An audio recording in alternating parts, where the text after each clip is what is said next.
시청자 여러분 안녕하십니까, 이영풍TV입니다. 오늘 국회 앞에 스튜디오 나와서 녹화를 해보고 있습니다.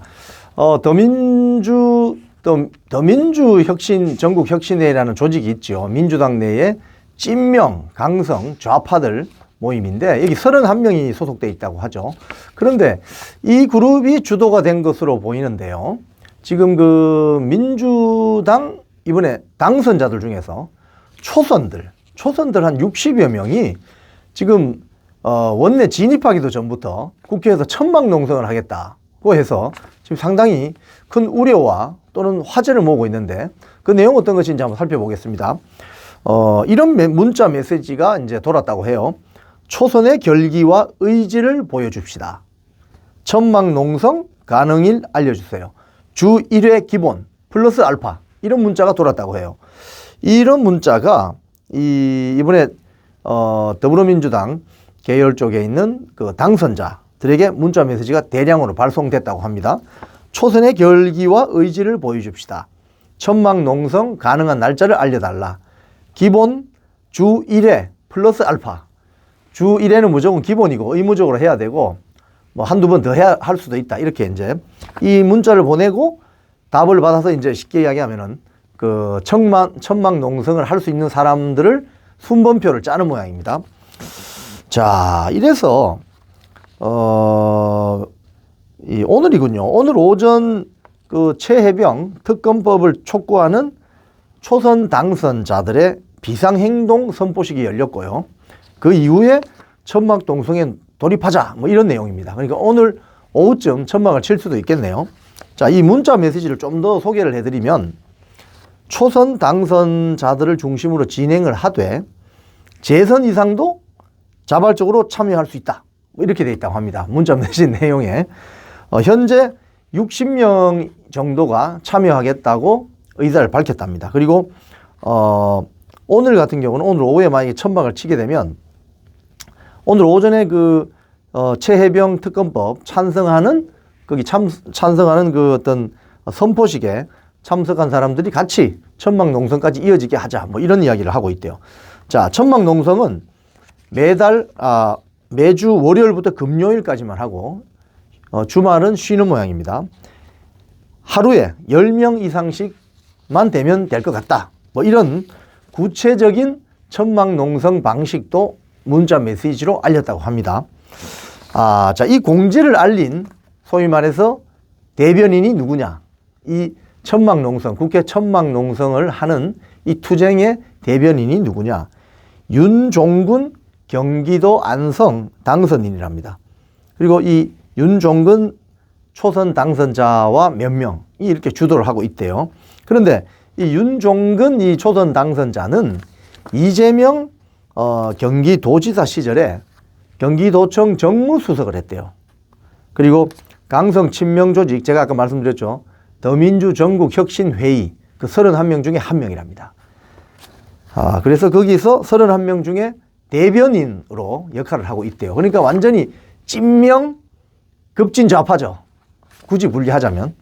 자, 그 다음에 이렇게 되면 이제 주요 당직자나 또는 이 당선자들의 보좌진들 눈치 안 볼 수가 없겠죠. 그러면 거기에 또 천막에 얼쩡거릴 거다, 이 말이죠. 그러면 천막에 농성하는 숫자가 늘어나겠죠. 자, 이 민주당은 지금 이번에 총 얻은 의석수가 민주당만 보면 171석인데 여기에 초선만 71명입니다. 거의 뭐 한 40% 안팎에 이렇게 초선이 많죠. 미국도 사실은 그 하원, 상원이 있습니다. 하원은 2년마다, 상원은 뭐 6년마다 한 번씩 선거를 하는데 하원 같은 경우는 굉장히 급진적인 주장을 하는 사람들이 많아요. 미국도 사실은. 그런데 상원이라는 제도가 있기 때문에 2년마다 바뀌는 이 하원 의원들이 아주 급진적으로 행동을 해도 이 상원, 우리나라로 치면 이 국회 법사위 같은 데죠. 상원에서 그 법안 같은 거 처리를 굉장히 지혜롭고 보수적으로 하는 경향이 있기 때문에 하원 의원들이 아무리 급진파가 들어와도 마음대로 법안 처리나 이런 걸 못하게 돼 있죠. 좀 많이 브레이크가 걸리는데 지금 대한민국 국회는 그렇지 않습니다. 상원이 없습니다. 굳이 상원 역할을 한다면 법사위 이런 거죠. 그러니까 이 상원 하원이 없는 단일 의회로 되어 있는 이런 구조에서 초선자가 많고 초선 당선자가 많고 또 그 초선 당선자 중에 급진파들이 많을 경우 국회 전체가 흔들흔들하게 되죠. 국회의장도 눈치 봐야 되는 그런 형국이 된다 이거죠. 자, 당내에서는 민주당 당내에서는 이번 이 천막 농성을 계기로 이게 사실상 초선 당선자가 중심이 된 첫 무력 시위다 이렇게 평가를 한답니다. 이 국회가 말이죠. 영국 의회나 미국 의회처럼 정말 진지한 열띤 토론이 벌어지고 논리와 합리적인 어떤 디베이팅으로 법안이 결정되고 그게 설득이 되고 국민들에게 전파되고 이런 게 아니라 아예 시작부터 22대 국회 시작부터 제가 몇 번 경고 말씀드렸죠. 이 22대 국회는 시작 때부터 그냥 천막 농성치고 무력 시위하는 이런 쪽으로 가게 되면 이 국회는 깽판이 될 가능성이 아주 높습니다. 자, 그래서 이 익명을 원한 중진 의원은 이렇게 이야기한대요. 초선만 뭉쳐도 지금 초선이 71명이니까요. 초선만 뭉쳐도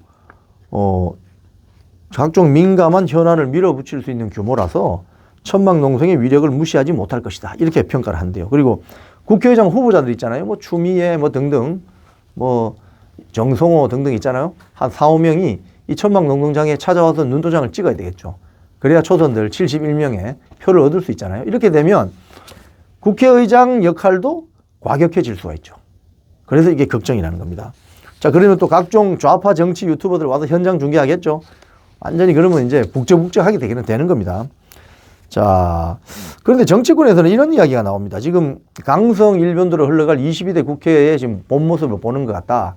지금 아직 정치 원내에 진입도 하지 않은 당선자들이 이렇게 천막 농성부터 하게 되면 최상병 특검법은 천막이 아니라 국회 안에서 치열한 논쟁을 벌여서 처리해야 되는데 천막 치고 이제 무력 시위하는 쪽으로 가게 되면은 22대 국회가 어떻게 될지 뻔하다는 거예요.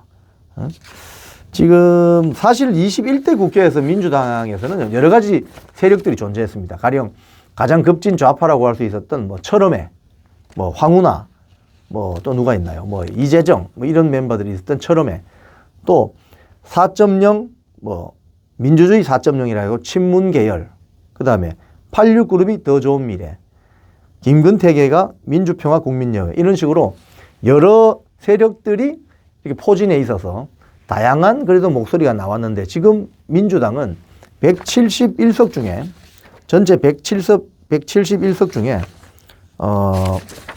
171석 중에 초선만 71명이라는 거죠. 엄청난 거죠, 이거.